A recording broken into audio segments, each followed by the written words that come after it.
अरे यार, क्या कहानी है ये।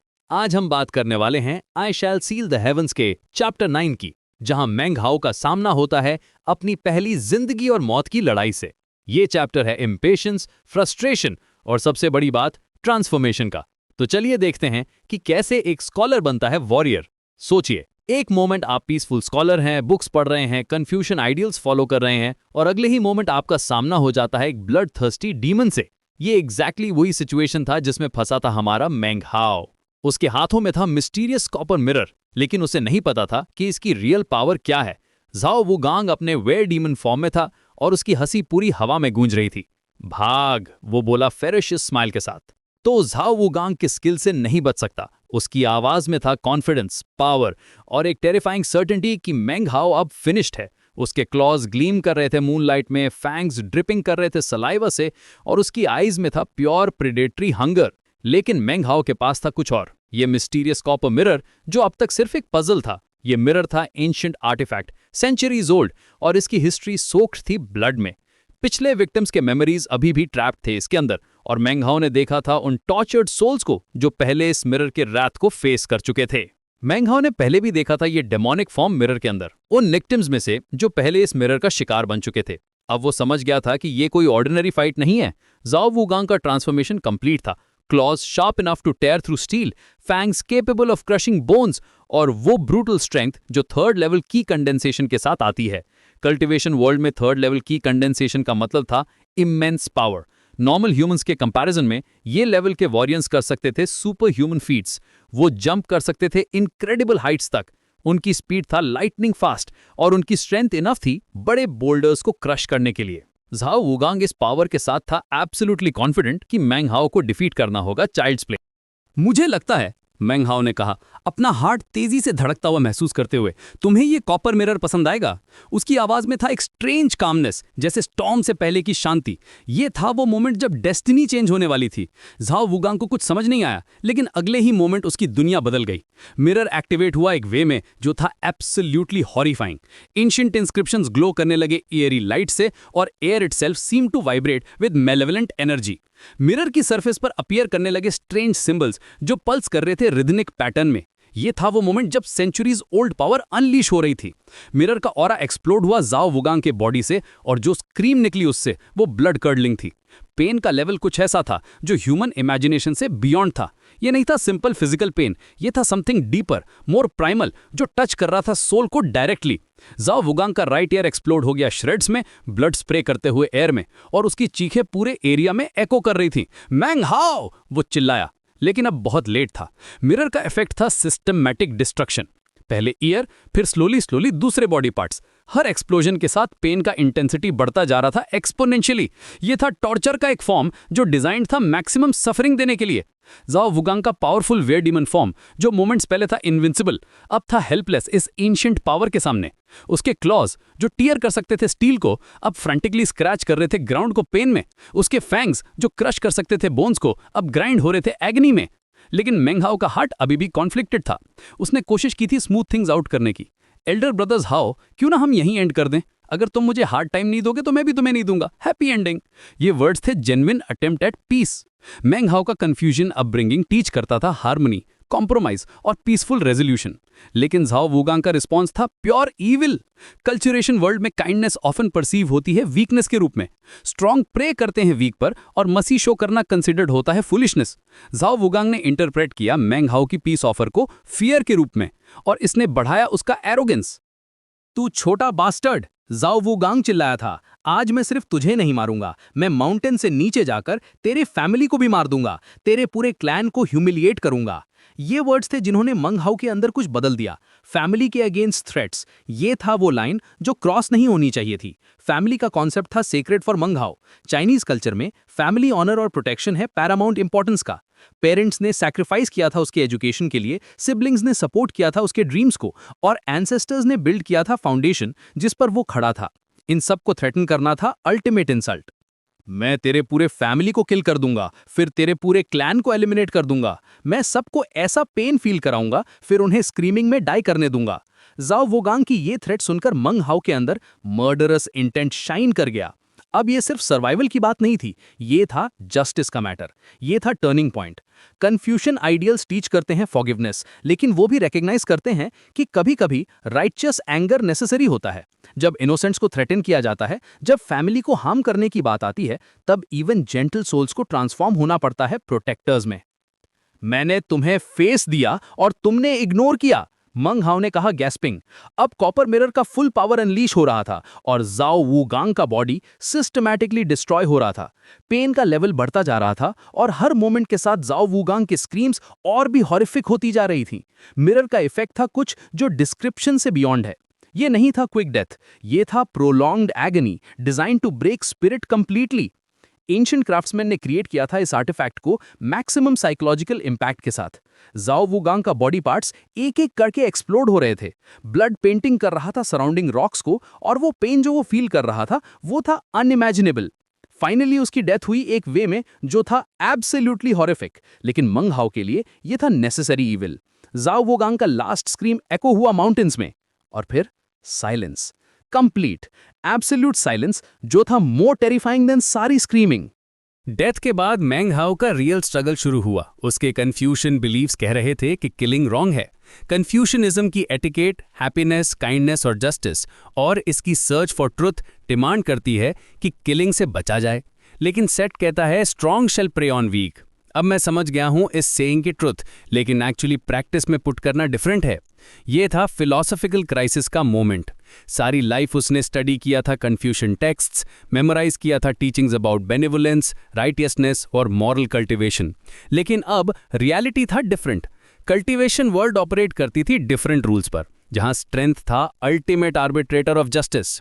मैंग हाउ के हैंड्स ट्रेम्बलिंग थे, नहीं फियर से बल्कि रियलाइजेशन से कि उसने क्रॉस कर दिया था एक थ्रेशोल्ड। वो अब नहीं था इनोसेंट स्कॉलर जो सिर्फ बुक्स में पढ़ता था वायलेंस के बारे में। उसने एक्चुअली किया था अपने हैंड से, और कॉन्सिक्वेंसेस फेस करने पड़ेंगे। ये था मैंग हाउ का इंटरनल कॉन्फ्लिक्ट, स्कॉलर से वॉरियर बनने का ट्रांसफॉर्मेशन। उसने कहा, एल्डर ब्रदर झाओ ने मुझे प्रोवोक किया, मुझे स्ट्राइक बैक करना पड़ा। मैंने स्मूथ करने की कोशिश की लेकिन उसने रिफ्यूज किया। मैंने किसी को किल किया लेकिन मैंने रीजनेबल होने की कोशिश की। मैंने काइंड होने की कोशिश की लेकिन वो डेथ में रश कर गया। ये रैशनलाइजेशन था, अटेम्प्ट टू रिकंसाइल करने का एक्शंस को बिलीव्स के साथ। Human mind naturally tries to create a coherent narrative, especially जब फेस्ड होता है मॉरल एम्बिग्विटी के साथ। मैंग हाउ जस्टिफाई कर रहा था अपने एक्शंस को, लेकिन डीप डाउन वो जानता था कि कुछ फंडामेंटल चेंज हो गया था उसके अंदर। बॉडी को डिस्पोज करने के बाद मैंग हाउ ने जाओ वूगैंग का बैग ऑफ होल्डिंग लूट किया। कल्टीवेशन वर्ल्ड में यह था एक्सेप्टेड प्रैक्टिस। डिफीटेड एनिमीज के बिलोंगिंग्स ऑटोमेटिकली ट्रांसफर हो जाते थे विक्टर को। यह था प्रैक्टिकल नेसेसिटी भी। रिसोर्सेज स्केर्स थे और survival required every possible advantage. उसने कहा, यह गाय कितना रिच था। बैग में थे 8 spirit stones, 7 spirit condensing pills और एक mysterious bone fragment. Spirit stones थे प्राइमरी करेंसी कल्टीवेशन वर्ल्ड में, कॉन्सेंट्रेटेड स्पिरिचुअल एनर्जी जो यूज होती थी कल्टीवेशन एडवांसमेंट के लिए। स्पिरिट कंडेंसिंग पिल्स थे वैल्यूएबल मेडिसिन्स जो बूस्ट करती थी कल्टीवेशन स्पीड को। लेकिन रियल डिस्कवरी अभी बाकी थी। कॉपर मिरर के साथ एक्सपेरिमेंट करते टाइम मैंग हाउ ने नोटिस किया कि मिरर रिएक्ट कर रहा था स्पिरिट स्टोन्स की प्रेजेंस में। एंशिएंट इंस्क्रिप्शंस ग्लो करने लगे और मिरर की सरफेस पे अपीयर हुए स्ट्रेंज पैटर्न्स जो पल्स कर रहे थे रिदमिक मैनर में। क्यूरियोसिटी ओवरकम कर गई कॉशन को और मैंग हाउ ने डिसाइड किया एक्सपेरिमेंट करने का। उसने प्लेस किया अपना ओरिजिनल डेमोनिक कोर मिरर के सामने along with 9 half spirit stones. जो हुआ नेक्स्ट वो था बियॉन्ड उसकी वाइल्डेस्ट इमेजिनेशन। मिरर एक्टिवेटेड हुआ कंप्लीटली डिफरेंट वे में इस time. Instead of destructive aura ये एमिनेट कर रहा था creative energy. Ancient magic began to work manipulating spiritual energy at fundamental level. Demonic core slowly duplicate होने लगा ओरिजिनल के एग्जैक्ट रेप्लिका क्रिएट करते हुए। कॉपर मिरर के साथ एक्सपेरिमेंट करते टाइम मैंग हाउ ने डिस्कवर किया कि ये मिरर डेमोनिक कोर्स को डुप्लीकेट कर सकता है। 9 हाफ स्पिरिट स्टोन्स यूज करके उसने अपने ओरिजिनल डेमोनिक कोर को डुप्लीकेट किया और एंड में उसके पास थे टोटल 5 डेमोनिक कोर्स। ये डिस्कवरी था game changing. Normally demonic course थे एक्सट्रीमली रेयर रिसोर्सेज ऑब्टेन्ड सिर्फ डेंजरस डेमोनिक बीस्ट्स को किल करके। एक कोर नॉर्मली प्रोवाइड करता था मंथ्स वर्थ का कल्टीवेशन एडवांसमेंट, लेकिन अब मैंग हाउ के पास थे 4 additional course, essentially equivalent two years worth का नॉर्मल कल्टीवेशन। सक्सेस या फेलियर अब देखते हैं। अगर ये सक्सेस है तो मैंग हाउ की कल्टीवेशन प्रैक्टिस होगी एनीथिंग बट ऑर्डिनरी, और जब एक्सपेरिमेंट सक्सेसफुल हुआ तो मेंगहाओ का एक्साइटमेंट था बाउंडलेस। तो ये ट्रू है, कितना प्रोफाउंड। मिरर की एबिलिटी था unprecedented. Ancient cultivation techniques mention करते थे एज सिमिलर आर्टिफैक्ट्स को, लेकिन मोस्ट स्कॉलर्स कंसिडर करते थे उन्हें मिथ्स। रियलिटी में एनकाउंटर करना ऐसी पावर का था लाइफ चेंजिंग एक्सपीरियंस। मेंगहाओ रियलाइज कर गया था कि उसके हैंड्स में था टूल जो रेवोल्यूशनाइज कर सकता था उसकी एंटायर कल्टीवेशन जर्नी को। उसने सारे डुप्लीकेटेड डेमोनिक कोर्स कंज्यूम किए और जो ट्रांसफॉर्मेशन हुआ वो था इनक्रेडिबल। डेमोनिक कोर्स कंटेन करते थे कॉन्सेंट्रेटेड डेमोनिक एनर्जी, जो नॉर्मली डेंजरस होता था ह्यूमन कल्टीवेटर्स के लिए, लेकिन मेंगहाओ का यूनिक कॉन्स्टिट्यूशन अलाउ करता था उसे सेफली एब्जॉर्ब करने का इस एनर्जी को। डॉन तक चलने वाली इस प्रोसेस में मेंगहाओ का कल्टीवेशन बेस ड्रामेटिकली इंक्रीज हुआ। हर कोर कंजम्पशन के साथ उसकी स्पिरिचुअल एनर्जी एक्सपैंड होती गई, उसकी मेरिडियन स्ट्रेंथन हुई, डेंटियन एनलार्ज हुआ और ओवरऑल पावर मल्टीप्लाइड हुई एक्सपोनेंशियली। थर्ड लेवल ऑफ की कंडेंसेशन, वो एक्सक्लेम कर उठा। वो पहुंच गया था just a hairs breadth away from peak of third level. ये एडवांसमेंट नॉर्मली रिक्वायर करती थी मंथ्स या इवन ईयर्स का डेडिकेटेड कल्टीवेशन, लेकिन मिरर की हेल्प से मेंगहाओ ने अचीव किया था ये सब एक सिंगल नाइट में। अब मेंगहाओ था one of the most powerful among third level disciples. उसका रियलाइजेशन था कि अगर उसके पास ये पावर पहले होती तो ज़ॉ वुगोंग को डिफीट करना होता पीस ऑफ केक। आयरनी ये थी कि जो फाइट उसे ट्रांसफॉर्म करने के लिए फोर्स किया, वही फाइट भी प्रोवाइड किया था रिसोर्सेज फॉर उसकी रैपिड एडवांसमेंट। लेकिन साथ ही उसने रिजॉल्व किया कि मिरर का यूज करेगा केयरफुली। पावर का पोजीशन था रिस्पॉन्सिबिलिटी के साथ। एंशिएंट आर्टिफैक्ट्स ऑफन कैरीड करते थे हिडन कॉस्ट्स, और मेंगहाओ स्मार्ट इनफ था रिकॉग्नाइज करने के लिए पोटेंशियल डेंजर्स को। Mirror reeks of blood. Evil doer के हैंड्स में ये होता टूल ऑफ ईविल, लेकिन मेरे हैंड्स में ये होगा डिफरेंट। मेरे हार्ट में है कन्फ्यूशन काइंडनेस और ये ट्रेजर है मेरा, ये होगा डिफरेंट। उसने कहा ये सिर्फ एक्सप्लोर नहीं करता थिंग्स को और सिर्फ ब्लड नहीं सीक करता। फ्यूचर में मैं इसे केयरफुली यूज करूंगा। ये स्टेटमेंट था मेंगहाओ के कमिटमेंट को मेंटेन करने की अपनी moral compass. Despite gaining incredible power, वो डिटर्मिन्ड था कि वो नहीं बनेगा वैसा मॉन्स्टर जैसे ज़ॉ वुगोंग था। मिरर की डार्क हिस्ट्री के डिस्पाइट उसका इंटेंशन था यूज करने का इसे राइटियस पर्पसेस के लिए। ये चैप्टर है ट्रांसफॉर्मेशन का, स्कॉलर से वॉरियर बनने का जर्नी। मेंगहाओ ने सीखा कि कल्टीवेशन वर्ल्ड में सर्वाइवल के लिए समटाइम्स हार्श डिसीजंस लेने पड़ते हैं। उसके कन्फ्यूशन आइडियल्स अभी भी इंटैक्ट थे, लेकिन अब वो समझ गया था कि काइंडनेस और स्ट्रेंथ दोनों की जरूरत है। मिरर की डिस्कवरी ने उसे दिया था अनप्रेसिडेंटेड पावर। डेमोनिक कोर्स का डुप्लीकेशन एबिलिटी था गेम चेंजर। अब वो कर सकता था रैपिड एडवांसमेंट अपनी कल्टीवेशन में, जो नॉर्मली होता इम्पॉसिबल।